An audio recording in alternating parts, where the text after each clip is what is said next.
Hi, welcome to the National Quiz Choice, the Steinberg Review, Mr.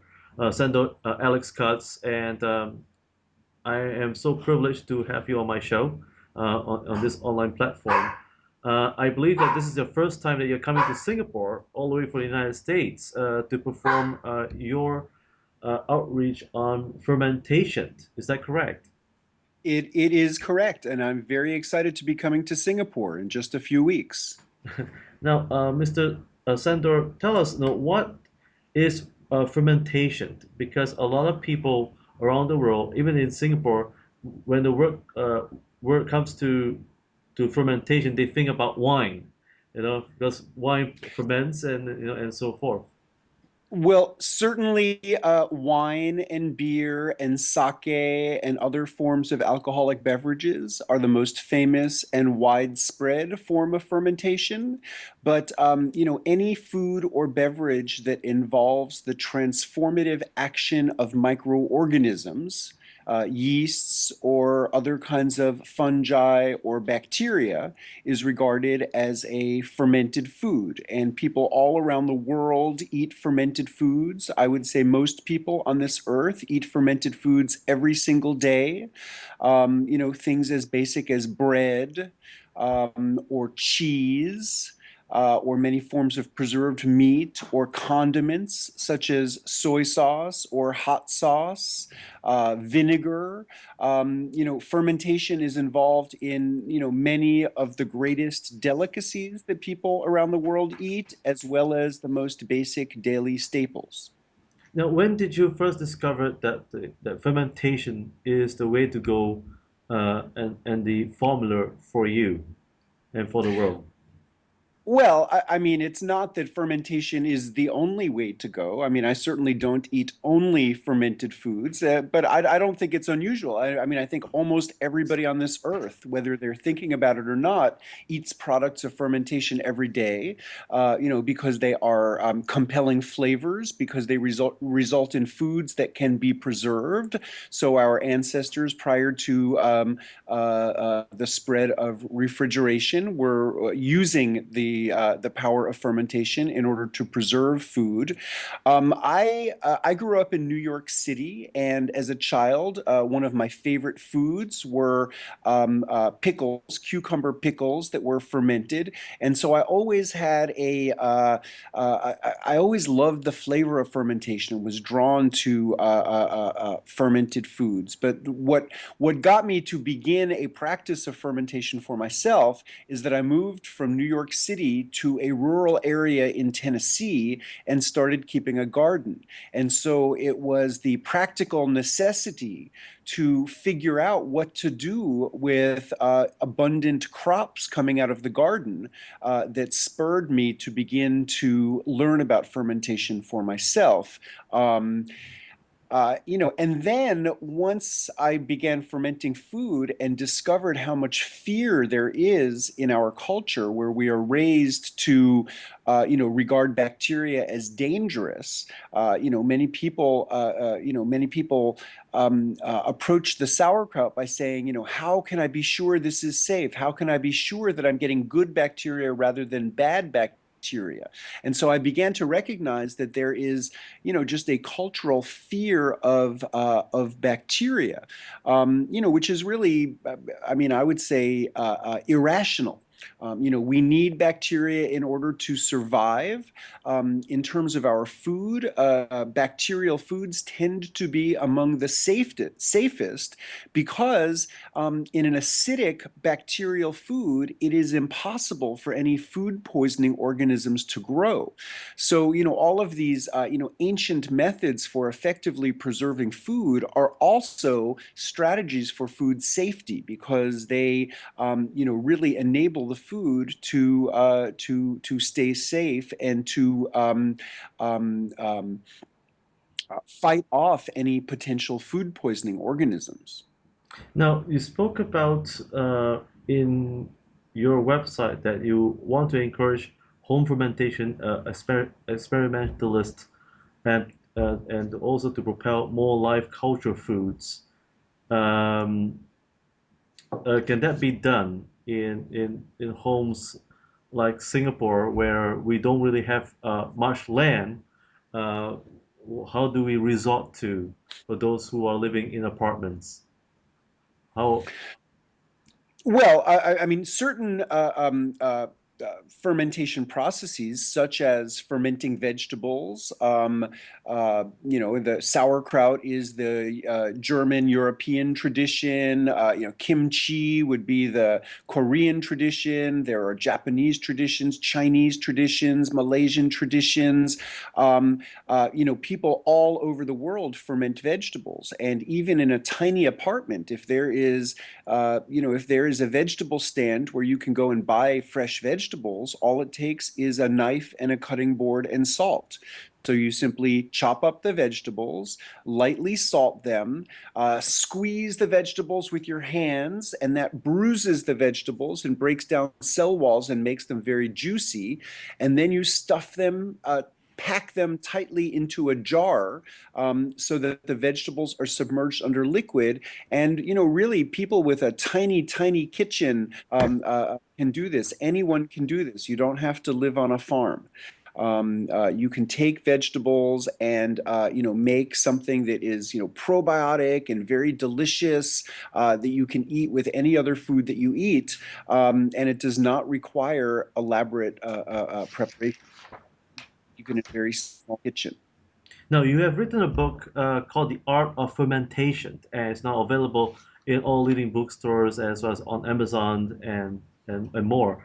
Tell us what drives you, the inspiration to write such a great book called The Art of Fermentation. Well, thank you. I'm glad you think it's a great book. I wrote my earlier book about fermentation, which is called Wild Fermentation, in 2003. Um, and that opened the door to opportunities to teach about fermentation.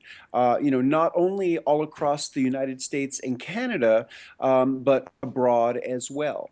And so, simply through talking to so many people about this art fermentation that is practiced in different ways in all different parts of the world, I continued to learn more about it. I learned about different variations of fermentation that are practiced in different regions of the world.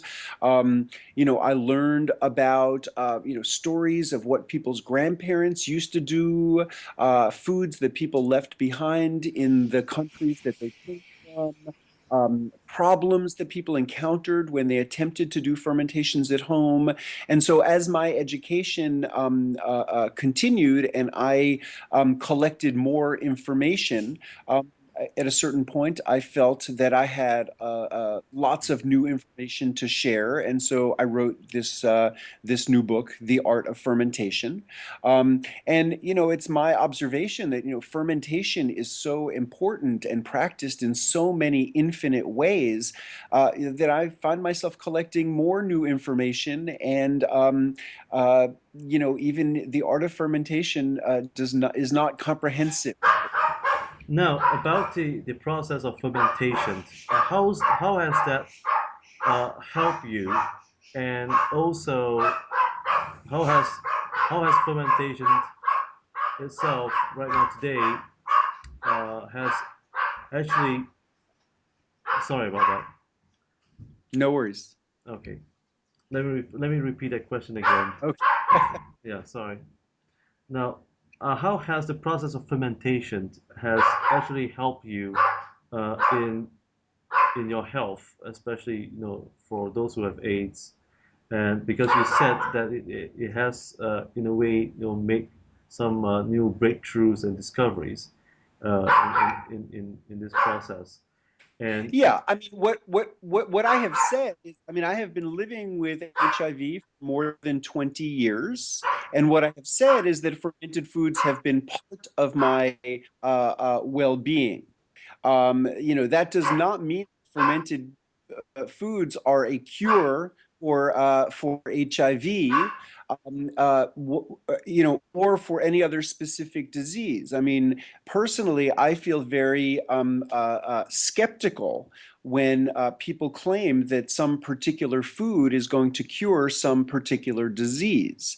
Now, fermented vegetables contain compounds that scientists call isothiocyanates, which are regarded as anti-carcinogenic. So they might help to prevent cancer, but I would never tell somebody who has just been diagnosed with brain cancer to just eat more sauerkraut, even though it could be part of what keeps them healthy.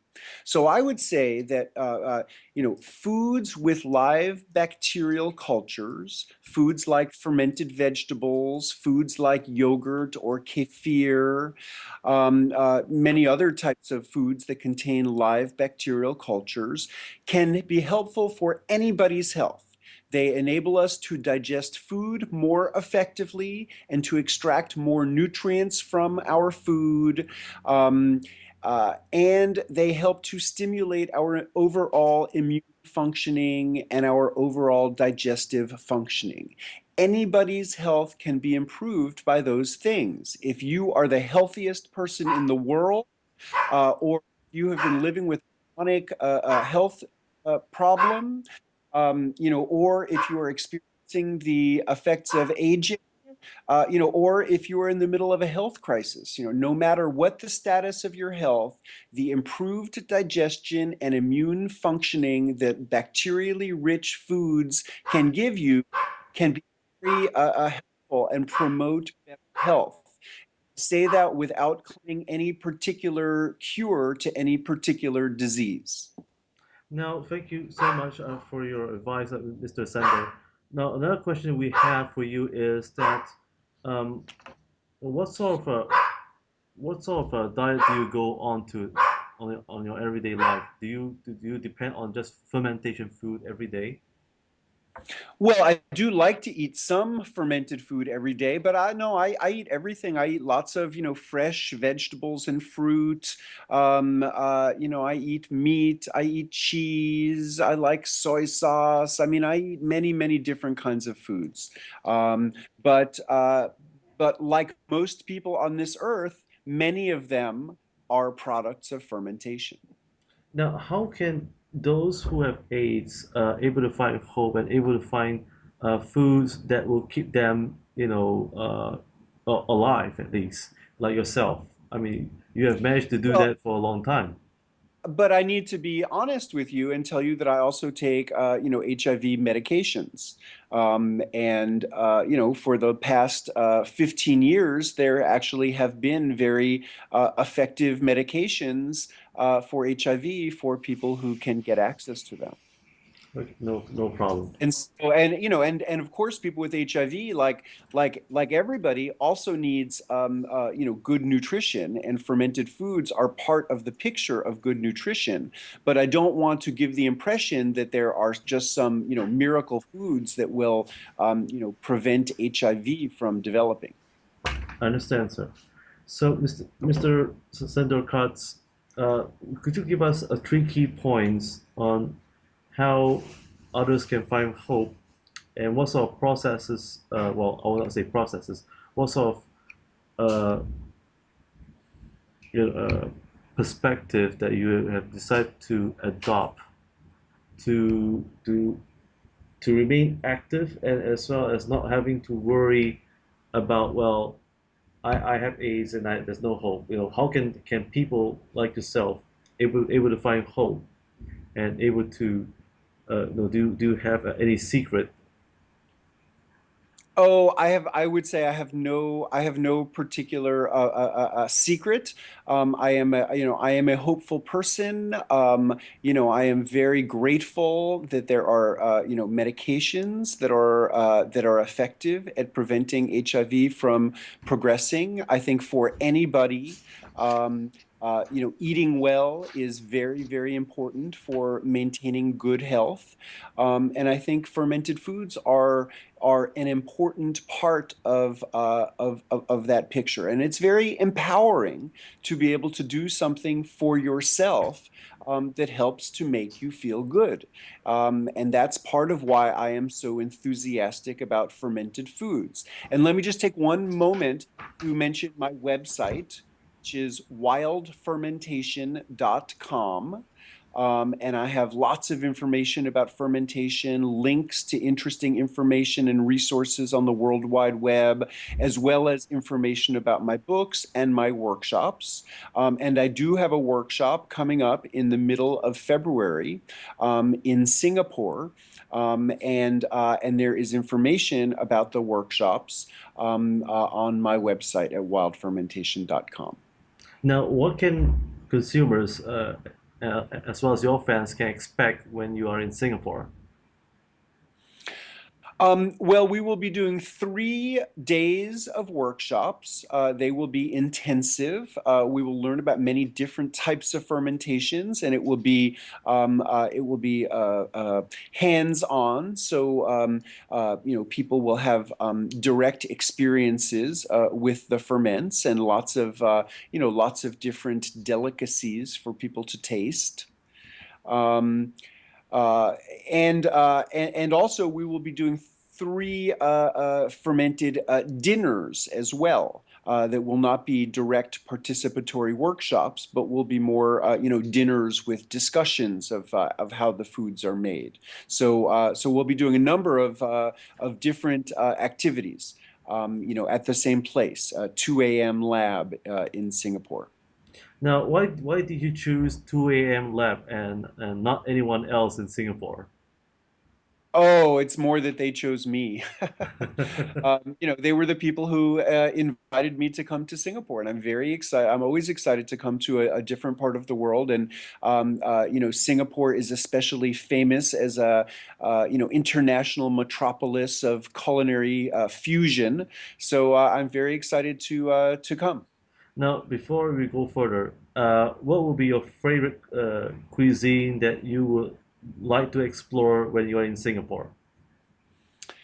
Oh, that's a hard question. Have you tried any Asian cuisine Oh before? yeah, sure, sure. I mean, I've had lots of my whole life. I've been eating Chinese food and Japanese food. I have very little experience with Malaysian food. I understand there's also very, very wonderful Indian food available in Singapore. So no, I'm coming hungry and ready to try lots of new things. Now, no, before we go, what's your favorite set of meal that you usually organize when you're home? Is there any particular menu that you usually can't live without it? Well, I do like to eat lots of different things, and I really like to eat out of my garden. So often the menu is determined by what is coming out of my garden at the moment. And I can tell you right now, it's winter in the United States, and the only thing left in my garden is 2 things. I have radishes, big radishes, and also leeks. So I have been eating lots of radishes and leeks. But I'll tell you that one of the fermented foods that I eat most often are pancakes. I make what I call savory vegetable pancakes. Um, Something like the scallion pancakes that you might find in, Chinese or Korean cuisine. That's where I've seen them in Asian restaurants. But I make sourdough pancakes using my fermented sourdough, and I make a pancake batter. I usually add a little bit of eggs and cheese and different kinds of vegetables, whatever is fresh at the moment, and make a beautiful savory pancakes. And that's really a staple food for me. I love to eat those. Now, what would be one advice that you would give to someone who is new to wild fermentation, um, especially people from Singapore? What would be your one advice that you want to give them? Well, I mean, one thing, in different parts of the world, different kinds of fermentation traditions emerged. And one of the realities of the practice of fermentation, of working with bacteria and fungi is that they go faster in warmer environments. So in a place that is warm most of the time, like Singapore, the fermentation process can happen much more quickly than it might in a colder, temperate place. So I think that it's very important for people who are experimenting with fermentation to understand that. You can still do any fermentation, but in a warmer environment, it will go more quickly. So you need to be aware of that. Well, once again, Mr. Sandor Alex Katz, thank you for joining us here at the National Critics' Choice Distinguished Review. And really, it's been a real honor to have you on our show. And uh, do you have any life advice for those who want to pursue in a career of what you're doing right now? Um, Well, I mean, I would say, learn how to do it really well. I mean, the fermentation arts are practiced everywhere in the world, whether it's, people making wine, people making cheese, people making soy sauce, people making miso, people making sauerkraut. So, people love to eat these foods, and there's always a market for them. The tricky part is developing the technical mastery, but it can be done, and you don't need to be a technical master to experiment with these foods at home. For the most part, the fermentation processes are ancient rituals that our ancestors have been doing for thousands of years, without thermometers, without the ability to control the temperature. And now in our modern kitchens, they actually are easier than ever. The only problem is that many people get crippled by fear. So I guess my parting words would be, you don't need to be afraid. These foods as a group are actually extremely safe. Now, before we really go off, someone sent me a SMS text, and they want to ask you this: what is the future of food right now today, and what is your philosophy? Oh, wow, that's a big question. Well, I'll tell you, I mean, one of the reasons why I am so passionate in encouraging people to, get involved themselves and try actually fermenting some food is that I think that. The system of centralized food production that we have created is really very unsustainable. And we need to find ways for more people to be more involved in food production. And at one level, this is more people having gardens and being involved in growing food. But at another level, this is people encouraging people to not rely exclusively on prepared foods and to develop more of a relationship with the foods themselves and with the processes that are used to produce them. And I think that making fermented foods, yourself in your home is a really powerful way to deepen your relationship with, the foods that you're eating.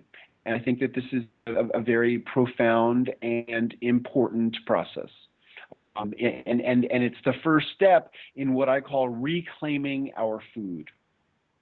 Once again, Mr. Sandor Alex Katz, thank you for joining us, and it's been a real honor. And we will be seeing you here in Singapore very shortly. I thank you for having me. See you soon. Bye. Bye bye.